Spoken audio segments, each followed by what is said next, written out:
We spend so much time obsessing over our goals, our habits, our strategies. But what if the single most powerful driver of your professional growth isn't about what you do at all? What if it's about who you're with?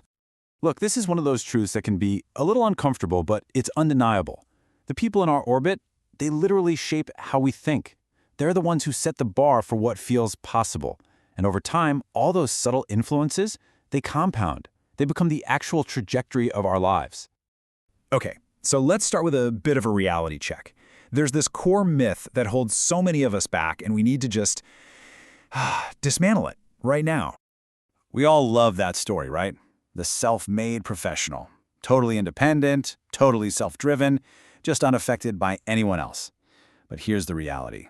No one, and I mean no one, truly grows in a vacuum. Progress always happens inside an environment. It's shaped by the conversations we have and the energy we share. And this is such a key point. The right people, the right circle, they don't push you, they expand you. They expand what feels normal. See, when ambition and real effort become the default setting all around you, growth suddenly stops feeling so intimidating, and it starts feeling, well, achievable. So how does this influence actually work? It's not magic, it's really systematic. It operates through three, let's call them invisible forces, that are constantly, and I mean constantly, shaping our reality. All right, force number one, conversations is code. Think of it this way.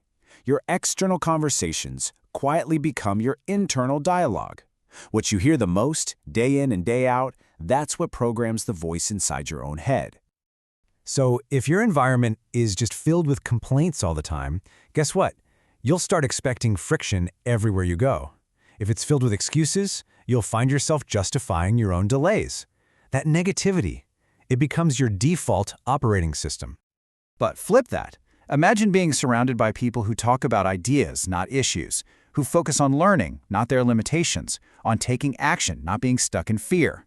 When that happens, your internal dialogue fundamentally shifts. You just become proactive by default. And that brings us right to the second force, energy as a current. Seriously? Think about this for a second. Energy is contagious. It doesn't need an invitation, right? You just absorb it by being in the room. And let's be super clear here. This isn't just about being optimistic or pessimistic. No, it's about movement versus inertia. High-energy environments, they create momentum. Low-energy ones, they normalize stagnation. They make you believe that just standing still is perfectly fine. So you've got these first two forces, your conversations and your energy, and they lead directly into the third one, which is this, your circle as a calibrator.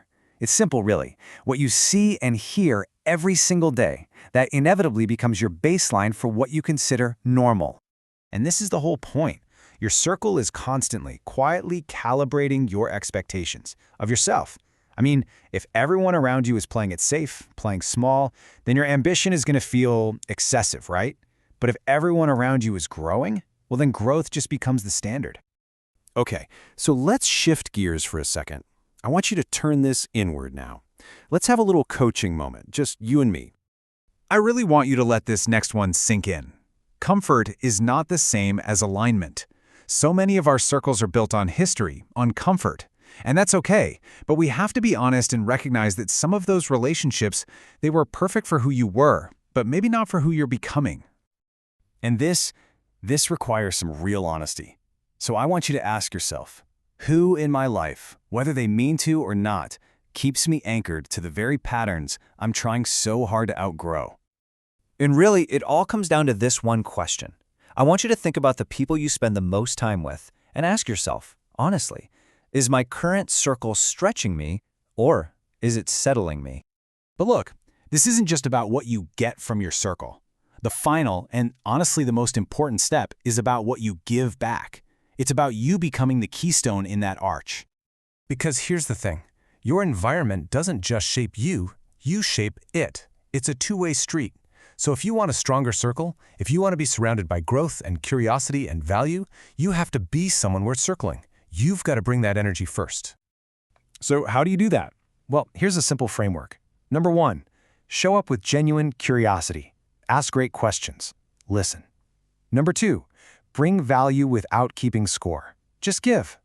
And number three, and this is the big one, raise your own internal standards. You have to be the example of the energy you want to attract. Because in the end, it's about this simple truth. Growth isn't just how far you go. It's about how many you take with you. So the final question I have for you is this. Who are you enabling today?